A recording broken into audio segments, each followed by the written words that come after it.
What's up guys, MainManSWE here, hoping you're all doing awesome as always. Welcome to another Tekken Revisited video. I'm in Tekken Tag Tournament 2, which seems to be the theme of this week. And I'm here with the mighty Bruce Irvin. How can you go back to Tekken Tag 2 without talking about Bruce? A character that is sorely missing these days. Bruce fans in general don't have it easy. He's actually the character that has been replaced the most in the Tekken series history. He actually originated in Tekken 2. Many of you started with Tekken 7, many people following my channel these days. And so you don't know about him. You know the Muay Thai specialist in Tekken 7 is Josie, the crying little fashion model. Used to be Bruce. But so Bruce originated in Tekken 2, but already for that game's sequel, Tekken 3, he was replaced by this guy, Brian Fury, who suddenly had Bruce's moves. You see this move? This is actually the Bruce Rush, 3-2-1-2. That was Bruce's move, but yeah, Brian replaced him, and Brian, of course, Bruce being replaced the first time gave us one of the series' coolest characters ever, Brian Fury. I love this character. It would not be Tekken today without him. They could never remove Brian. I would riot. Me alone. But then in Tekken 5, Bruce actually returned. And then we had him for Tekken 5, Tekken 6, and this game, Tag 2. But so then Tekken 7, he was replaced yet again. And now by Josie. Oh, but where Brian had his own style, Josie is much more a rip-off of Bruce, a permanent replacement. And then for Season 3, some Bruce fans were like, oh, maybe we'll get him again, he might be one of the DLC characters. I mean, Armor King returned, and Armor King's like king. Well, suddenly you had that epic character reveal trailer, at Tekken World Tour Finals, and everyone's like, oh look, Bruce is being dropped from the sky, he has the wrist pads and everything. Wait, those tattoos, I mean, Bruce has tattoos on his chest, but not to that extent. And then of course, turns out you heard that music, and saw the tiny head on that enormous body, and everyone's like, ah, shit. But so I like Fakumram, and interestingly, both Fakumram and Josie have parts of Bruce's move list. They both robbed the Bruce store. They both vampire leeched Bruce's moves. Josie has a large chunk of his moves like this for his Rage Drive, CD3, CD2, but classic 50-50, his Magic 4. She doesn't have his signature back 2, but if you look at Fakumram, he has back 4-3-4, but the third hit is actually Bruce's signature back 2. He also has his down 4, sidestep classic Bruce, sidestep 4-4. Josie has that, right? Fakumram has that in a string. And then CD2 is the last hit of his Hell Sweep, with a lightning strike, and he has Bruce 1-2-1. He can do, Bruce has his classic 1-2-1-2, but what Fakumram does is 1-2-1, and then he ends with a 4, which I think is Bruce 4-2+4. So they've taken a lot from Bruce to Fakumram as well. I think that's an interesting point to make. And that probably means that Bruce is permanently gone now. I think in the eyes of the developers, Bruce is to be replaced permanently now by Josie and Fakumram. Which is interesting considering why give every Bruce fan a big boner and blue balls by bringing him back from the dead for Tekken 5 and then have him there until Tag 2 and then he's gone again. Is his character usage data that low? Is he not very popular? But I do want to mention his story as well, because Bruce, interestingly, in Tekken 2, the game he's introduced to us all, he's Kazuya's bodyguard, and Kazuya is the devil himself, one evil son of a bitch, to be frank. And he's that guy's bodyguard, so you think, oh, Bruce must be quite the villain himself. But when you see his ending and his endings in the series, and he's usually looking out for someone weak, trying to well, protect people who can't protect themselves. So it's like he has a good, there's a duality there with good and evil, which makes him a bit interesting. But then in intro and win pose, it's mostly about I'm your worst nightmare and saying some cocky lines, and it's like, it's not super interesting, but there's something there with Bruce. And I like the fact that when he returned in Tekken 5, he was of course a legacy character. He's aged 20 years, he's now middle-aged. I like that. Most characters are too young. But his Muay Thai is amazing. And just like Josie is now, you know, she's inherited his strengths. And it's mostly about don't press buttons versus Bruce because his counter hits are just so deadly. I mean, this is tag 2, but on his own, he does so much damage. He's the comeback king. Don't press any buttons because his counter hits are insane. And when you're not pressing buttons, he will come at you with a crazy 50-50 to try and make you guess.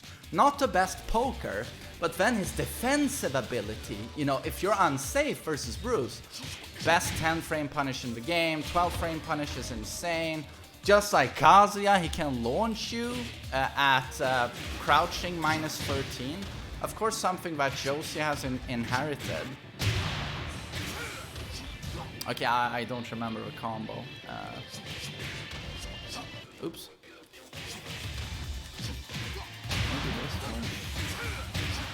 Oh, that works. Okay. Yeah, his punishment is quite excellent. 15 frame, he has hop kick, down for 2. Yeah, it's like, it's interesting that you can play him very aggressively and you can play him very defensively, and this is obviously as Josie does this today. But I do miss the comeback king, that is Bruce. Just his enormous counter hits, the combo damage, and the wall travel that would, to be fair, you know, challenge Li Shaolan himself. So again, just for you to take note of his damage on his own here in Tag 2, and no one else could really do this. That's 100 damage on his own from a safe mid launcher. And look at the travel. That's almost wall to wall on a massive stage. Of course, in this game, I can choose to tag in the mighty Brian Fury. Boom! But the comeback king was due to rage. And when Bruce had rage in this game, it was almost worse than Paul with rage in... it's almost worse than Paul with rage in Tekken 7. You don't press any buttons when he's in rage. You just hopefully just stay back and wait for the rage to go away. But of course the lows, as you can see, will quickly add up. But if he scored the counter hit...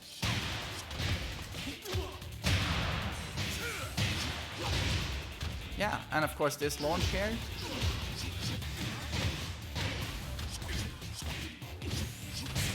I mean, you see that damage? It's just unbelievable.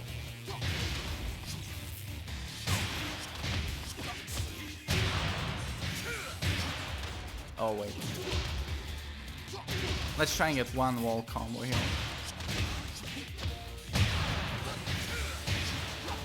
Oh god, sorry, it's been a while. It's not even hard. But of course, I am recording for YouTube. Guys, it's just a bad day. I didn't even get the wall. Oh god. Okay, let's go.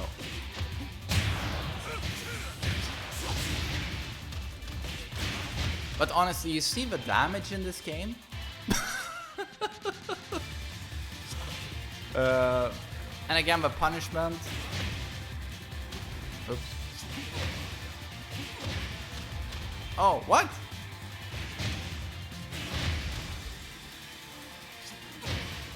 I mean, it was quite easy to do this. You do this 12 frame punish, sidestep and do it again.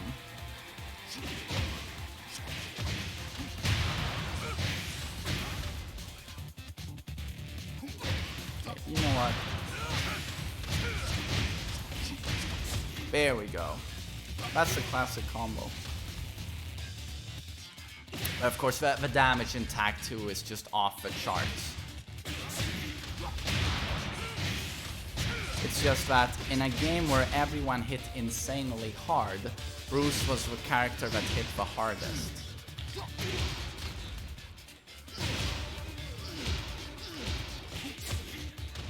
Yeah. I think you get the gist of this. Like his, no matter the counter hit he got, that's a magic 4 by the way.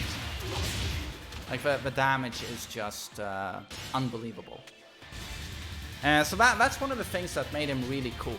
Just hunting counter hits, and again, the punishment that was above average.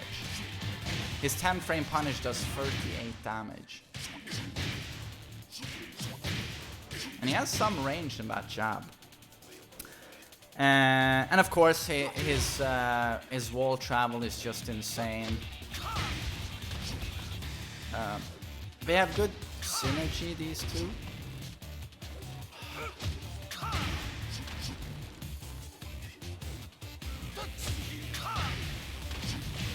Okay, whatever, that works. Let's see, monstrous punishment, yeah, just in terms of demonstrating the counter hits, of course, back 2 is his signature move. This was really good even on normal hit. Long range, safe mid, knocks down for a guaranteed CD free. Oops. It's a little bit tight. He's not supposed to be able to stand up there. There we go. Jesus, that is pretty strict. But you can, if you want to, an easier time to get the guaranteed follow-up, you can just run in down 4. It's very easy. And do note that in this game, you know, it was so risky trying to stand up after a knockdown, as I can just pick you up. The down 3-4, you know, with my pickup. So more often than not, people would just stay on the ground and take the guaranteed CD free, rather than try and stand up and block it. And of course, back to, again, counter hits, 39 damage. And then of course the juggle. It's just insane. Another counter hits, of course, his Magic 4. Super reliable, high damage, so easy to do. God of counter hits, Bruce. And of course he has the Muay Thai stance, which comes out from certain strings and certain moves. He automatically goes into it. And Josie has something similar, and from here he also has a right punch high that on counter hit launches for big damage. He also has a mid in this elbow here, which also launches. So again, just like Josie, don't press buttons when he's doing things. He also has a counter hit launching low in down back 3-4. Like so.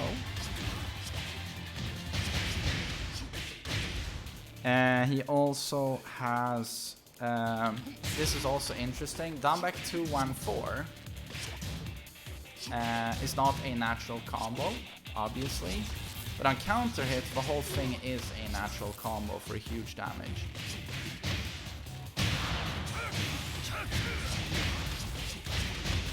Yeah, huge damage. So God of count hits. His parry is also so fucking cool. I really miss it. I don't know, did Josie inherit that parry? Let's see, I'm gonna try and... Okay, I'm on a pad here, and I'm gonna try and do an electric.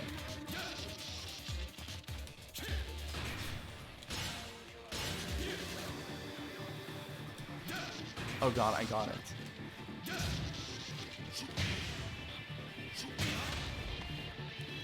Oh god, it takes him quite a while to do the electric. No, wait. Fast.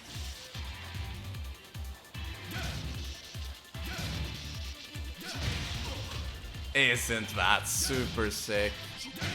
Oops.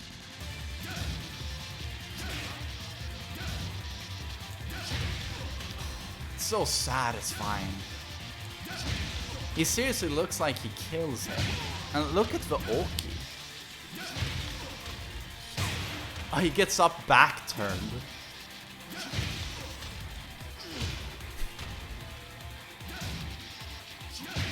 Oh, too early. Oh, there we go. Oh, that's so sick. Oh, that parry. Does Josie have that? I don't know. And of course, as I mentioned, the 50-50, which Josie has inherited. So this is where, you know, they're so afraid of your counter hits that they're just staring at you. Then you apply the 50-50 here with back 2, or if you want to take risks, CD2, very long range, can be used as a whiff punish. Back foot force save for the biggest damage overall. So it does have a 50-50 plus frames on CD3, but it does not knock down on counter hit like Josie's does. And of course the Muay Thai stance is super epic with all of its options. Really cool. He has low, mid and high options from here. So yeah, this is sort of a little recap of Bruce I wanted to do in this video. He's really cool. He's quite unique in that, yeah, you have a very strong defensive aspect, a very strong offensive aspect. And Josie has inherited that, but she's a little bit more spammy than he is. Bruce more relied on that one solid, very hard-hitting strike. And I feel like his animations just hit that much harder than Josie's. Josie does not capture the strength of Bruce, in my opinion. His intensity. Or this ender here. Oh god. This ender here. Yeah, I feel like no, Josie doesn't have that sheer impact Bruce has. But unfortunately, as I stated at the start of the video, Bruce is most likely permanently gone. He's permanently replaced by Josie and Fakuman. So I don't know what the problem is if too few people play Bruce. God knows. No, Bandai Namco definitely no. But yeah, it's sad. I like Bruce. Never the most charismatic intros or win poses. But I really like his style, and what also can be said about Bruce is that he was very easy to use. The punishment was very straightforward, decent down for 2, he had a hop kick, and then all you had to do was back to a very simplistic 50-50, do counter hits. And a very famous, one of the best Korean players said during the Tekken 6 era, where Bruce was pretty much what he is today, or what he was in Tag 2, he said that there isn't a whole lot of difference between an intermediate Bruce and an expert Bruce. The difference is only a few percent, because the character was so easy to play efficiently that someone who had spent not so much time with the character was pretty much as strong as someone who had spent a shitload of time with the character. There just wasn't a huge difference because he was so easy to be effective with. His mind games were so easy. And then, of course, Brian is the complete opposite, where an intermediate Brian is nowhere near the strength of an expert Brian. The efficiency of an expert Brian is like 300% above the intermediate Brian. But that's because Brian's mind games are so complicated and his execution is so high, whereas Bruce, not so much. So that's what I wanted to say about Bruce today. I hope you enjoyed this video, and I hope I see you on the next one, and I'm gonna wish you a lovely day. Take care.